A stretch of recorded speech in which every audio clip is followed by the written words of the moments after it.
Every time I tried to start a new hobby, my mother-in-law would show up with better ideas. You should focus on more productive things, she'd insist. When I finally showed her my finished project, her reaction left everyone speechless. I never thought that picking up a hobby would lead to such a roller coaster with my mother-in-law, Margaret. But here I am, sharing this story, hoping someone out there can relate. After marrying Jake, I knew Margaret had strong opinions. She had a way of inserting herself into situations, always believing she knew best. But I never expected her to meddle so much in my personal interests. A few years back, I decided to try painting. I'd always been drawn to the idea of expressing myself on canvas. So, I bought some supplies, set up a little corner in our living room, and started dabbling. One afternoon, Margaret dropped by unannounced. She walked into the living room and spotted my easel. "Oh, you're painting?" she remarked, raising an eyebrow. "Yes," I replied, trying to sound cheerful. "I've always wanted to give it a shot." She pursed her lips.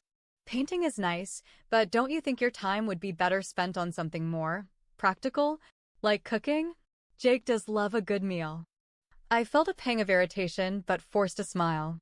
"I enjoy cooking, but painting is something I've wanted to explore." She nodded slowly. "Well, as long as it doesn't take time away from more important duties." The following week, Margaret showed up with a brochure for a local culinary class. "I enrolled you in a weekend cooking course," she announced. I was taken aback. "Margaret, I didn't ask for this." "Nonsense," she waved off my protest. "It's already paid for. You wouldn't want to waste the money." Feeling cornered, I attended the classes. They were informative, but my heart wasn't in it. My painting supplies gathered dust. Months later, the urge to pursue a hobby returned. This time, I chose the guitar. Music had always been a passion, and I envisioned myself playing favorite songs by the fireplace. I bought a second-hand guitar and started practicing. It felt liberating. Then, Margaret visited. She noticed the guitar immediately. "Oh, learning the guitar now?" "Yes," I said, bracing myself. "Well," she began, "wouldn't the piano be more refined? We have that old upright in the basement. It would be lovely to hear it played." I sighed. "I prefer the guitar's sound and portability." She gave a tight smile. "Just a suggestion." Despite her disapproval, I continued. But every time I played, I felt her judgment looming. My enthusiasm waned. Determined, I took up knitting. I imagined creating scarves and blankets for loved ones. Margaret's reaction was predictable. "Knitting? Why not sewing? You could mend clothes, which is more practical." I explained, "Knitting relaxes me. It's not about practicality." She huffed. "Seems like a waste when sewing offers more utility." Next was gardening. I dreamed of growing vegetables and flowers, creating a serene backyard oasis. Margaret's take? Landscaping courses would be more beneficial. Understanding the bigger picture is crucial. She even enrolled me in a class without asking. Jake noticed my frustration. One evening, he said, "You don't have to listen to Mom. It's your life." I sighed. "She makes me feel like my choices are frivolous." He hugged me. "Do what makes you happy." With Jake's support, I returned to painting. I joined a local art class and transformed a room into my studio. Margaret, of course, had comments. "Still on that painting kick? I thought you'd moved past that phase." "It's not a phase," I replied firmly. "It's something I love." She raised an eyebrow but said no more. Months passed. I poured my soul into my art, culminating in a large family portrait capturing a candid moment of laughter and unity. We hosted a family gathering to unveil it. As everyone gathered, I pulled down the cloth covering the canvas. There was a collective gasp. The painting showcased Jake, Margaret, and me in a warm embrace, laughter evident in our eyes. Margaret stood frozen, staring at the painting. Tears welled up. "You painted this?" she whispered. "Yes," I replied. She approached the painting, fingers lightly touching the canvas. "It's beautiful," she admitted. Turning to me, she continued, "I didn't realize you had such talent." "I've been so blind." The room was silent. Margaret took a deep breath. I've been pushing you towards things I deemed appropriate without considering your feelings. I'm sorry. Jake stepped forward, placing a hand on his mother's shoulder. Mom, we all have our passions. It's important to support each other's choices. She nodded. You're right. I've been overbearing. Facing me, she added, from now on, I'll respect your pursuits. You've shown me the beauty of following one's passion. Tears threatened to spill from my eyes. Thank you, Margaret. That evening marked a turning point. Margaret became my biggest supporter, attending my exhibitions and even trying her hand at painting. Our bond deepened, built on mutual respect and understanding. After that emotional family gathering where Margaret seemed to finally understand and appreciate my painting, I thought things had turned a corner. But I was wrong. At first, everything did seem better. Margaret started asking me questions about my artwork. She even complimented a couple of my pieces without any backhanded remarks. It felt nice. It felt like maybe, just maybe, we were building something new between us. Then the invitations started. Margaret began dragging me to her friends' art circles. These weren't casual meetups. These were competitive, snobby, wine and cheese afternoons full of retired ladies with money to burn and opinions sharper than their manicure tips. I didn't belong. One of them, a woman named Diane, glanced at one of my small floral canvases and said, "How sweet." Very hobby-like. Margaret just laughed along. She's still learning. I told her she needs to broaden her style. She has potential, though. It hit me like a punch to the gut. That whole support thing? It was just another form of control. She wasn't respecting my hobby. She was trying to reshape it into something she could brag about. Something that made her look good in her social circle. I tried to pull back, told her I wasn't comfortable with all the events, that I needed to work on my own pieces. She frowned. But they're expecting you. You don't want to seem ungrateful, do you? Ungrateful. That word again. It always popped up when she was about to guilt-trip me into doing something. Jake noticed I was stressed again. You're slipping back, he said one night as we sat in bed. She's getting under your skin. She's turning my art into a parade float, I snapped. Something to show off. Not because she believes in me, but because it benefits her. He nodded slowly. Then stop going. Cut her off from this part of your life if she can't respect it. I wish it were that easy. One afternoon, Margaret showed up with a framed photo of a golden retriever. My friend Brenda lost her dog last month. She wants a portrait. I told her you'd do it. She said it so casually, like she was asking me to pick up groceries. Wait, you already told her I'd do it? I asked. Well, yes, she said, like it was no big deal. She's paying $150. I stared at her. Margaret, I don't take commissions. This one's easy. It's just a dog. You've painted harder things. I felt heat rise in my chest. You had no right. Her eyes narrowed. You should be thankful people are noticing your work. There it was. That twist of the knife, dressed as support. Jake intervened later, told her she was out of line. Margaret gave him the cold shoulder for a week. Then she came back with cookies and an apology that sounded more like a complaint. I'm sorry if I tried to help too much, she said, handing me a Tupperware container like it made everything okay. But the damage was done. I started offering small workshops from home. Just a few neighbors, casual painting nights. Nothing fancy. Margaret showed up halfway through one session, holding a tray of hors d'oeuvres. I thought your little event could use some class, she said loudly, walking in like she owned the place. Everyone went quiet. I smiled tightly. Margaret, this is a relaxed group. Snacks were already taken care of. Oh, nonsense, she said, arranging her tray. I also brought some of your pieces to show them. They need to see what you can really do. She opened a bag and started pulling out 3 of my unfinished paintings. My stomach dropped. They're not ready, I tried to say. But it was too late. She had them propped up on the windowsill, showing everyone. I felt exposed. Violated. After that night, I shut down the workshops. I told Jake I was done. I needed space. Margaret had crossed too many lines. But the next week, she showed up again, this time with her own canvas. "I've decided to take up painting," she said brightly. "It'll be our thing." That's when I realized she hadn't changed. She didn't want to support me. She wanted to be me. And I had no idea what to do next. The whole painting together idea turned into a disaster faster than I could have predicted. At first, I tried to be polite. I gave Margaret a few pointers, showed her how to mix colors and clean brushes. She acted sweet about it, all wide eyes and, "Oh, you're such a good teacher" vibes. But within a week, it was obvious she wasn't here to learn. She was here to compete. She started copying my work, same colors, same floral patterns, even down to the positioning of the vase or the slant of a shadow.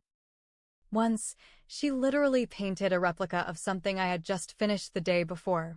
When I brought it up, she waved it off. "Oh, it's just inspiration. You should be flattered." Flattered. Right. Jake told me to ignore it. Let her play around. "She's not doing it on purpose," he said. But I could feel something was off. There's a small art fair every summer in our town, Marion, Ohio. It's nothing huge, just a bunch of local artists setting up booths around the town square. It's one of my favorite events of the year, and I had signed up months ago. The week before the fair, Margaret came over and casually mentioned she got a booth too. "I hope you don't mind," she said. "I thought it would be fun if we were side by side." Fun? She showed me a few of her new paintings. I kid you not, 3 of them looked exactly like mine. She even named one Spring Whisper, which was dangerously close to my piece called Spring Whispers. I couldn't say anything without sounding petty. Jake said maybe I was reading too much into it. I wasn't. It was hot and humid. I set up my booth, trying to focus on greeting people and enjoying the crowd. I didn't even go look at Margaret's until later.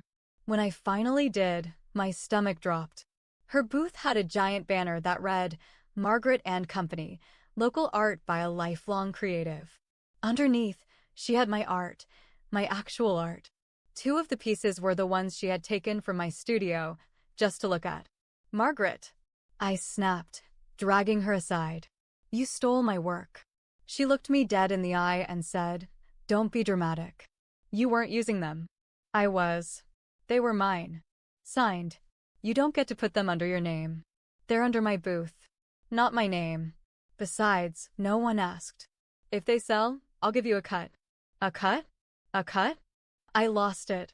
I told the event organizer, a sweet older woman named Patty, who immediately got involved. Margaret tried to argue, saying it was a misunderstanding, but I had photos on my phone, time-stamped, showing me working on those pieces weeks ago. Patty forced her to remove them. Margaret's booth suddenly looked a lot more empty. But it didn't stop there. A few days later, my neighbor forwarded me a Facebook post. Margaret had created a new art page, Margaret's Inspirations, and she wrote this long, fake story about how she had encouraged a struggling artist to find her voice, only for that person to turn bitter and controlling once success came knocking. People assumed it was me. The comments were full of sympathy for her and passive digs at whoever betrayed her. I was furious. I called her, demanded she take it down. She refused. Jake got involved. He told her she was going too far. That same night, Margaret called crying, saying she felt abandoned by her only child and that I had turned Jake against her. Jake stood firm. "You're twisting everything. You've pushed her too far." She didn't speak to either of us for weeks. This part? I still can't believe it. Margaret registered herself as a business owner for Margaret's Inspirations Art Studio. She rented a space in the next town over, painted it soft lavender, and started offering painting lessons. Lessons. And guess what? She used my flyers, the ones I had made for my private workshops months ago. Same format, similar wording, same pricing structure. I even recognized the font. This woman wasn't trying to support me. She was trying to become me. Jake said, "She's spiraling. She's trying to fill a void by controlling something she thinks she understands." I wasn't buying it anymore. This wasn't insecurity. This was obsession. And it wasn't going away. After the business launch, I started getting messages from people in the art community. Some were confused, asking if I was working with Margaret. Others warned me she was using my name in conversations, claiming I had trained her. One person even said she was telling people she taught me to paint. I lost sleep. My chest was always tight. I started second-guessing every brushstroke, every social post, every public appearance. I even stopped painting for 2 weeks. Just stared at the blank canvases and wondered if I had completely lost control of my own identity. That's when Jake stepped in. He quietly started gathering proof. Screenshots, messages, posts, even photos from her studio with my work pinned to the walls. Some pieces I never even noticed were gone. He pulled our old security cam footage from the hallway and, sure enough, there she was, one afternoon when we were at the grocery store. Key under the mat. In and out in under 15 minutes with a painting in her tote bag. When Jake confronted her with everything, she denied it all. "You're going to believe her over your own mother," she shouted. "She turned you into someone else." He said calmly, "No, you did. And you don't get to keep stealing her life." I could have left it there, blocked her, moved on. But then I found out she had entered a regional art competition under my name. She signed the application for me, submitted my work, and sent me an email after the fact saying she was surprising me. When I called the competition committee, they said the entries were already posted online. I checked the website. There it was, my painting, my name, but underneath it listed Margaret's phone number and her studio as the contact info. That was it. I snapped. I called a lawyer friend who helped me send a cease and desist letter, but I knew that wouldn't be enough. So I did something drastic. I sent a full story to every local news station, art group, and committee Margaret had tried to impress. I kept it factual. Screenshots, time-stamped pictures, side-by-side comparisons, security footage, emails. I laid it all out like a criminal case. The story exploded online. At first, Margaret tried to fight back. She posted long rants on her page about how I was jealous of her late-in-life artistic success. But the evidence was too strong. People who had taken her classes started speaking up, saying she often bragged about her daughter-in-law's ideas being hers now. Her followers disappeared. The studio emptied out. One of the vendors she worked with posted a public apology for ever being associated with her. "Remember those stolen paintings?" I reported them. Pressed charges. She was forced to pay restitution and return everything she still had. Her studio lease wasn't renewed. Jake and I changed the locks, blocked her everywhere, and stopped all communication. No holiday invites. No check-ins. No more second chances. Jake struggled. That was his mom. But even he said, "You gave her every out." She just kept digging. I wasn't blameless either. I let her get too close. I ignored red flags. I gave her too much space in my life, even when my gut told me to shut the door. That part's on me. I wanted to believe she'd change because I needed peace more than I needed truth. But the truth won in the end. It's been a year. I'm back to painting, really painting. I opened my own studio downtown. Small, but it's mine. People come to learn, not to copy. And I keep a framed print of one of my earliest pieces on the wall, the one she once called quaint. Underneath it, I added a little plaque, productive enough for me. And it is. Let them underestimate you. Let them take credit. But make sure the day comes when they can no longer fake what you were born to do.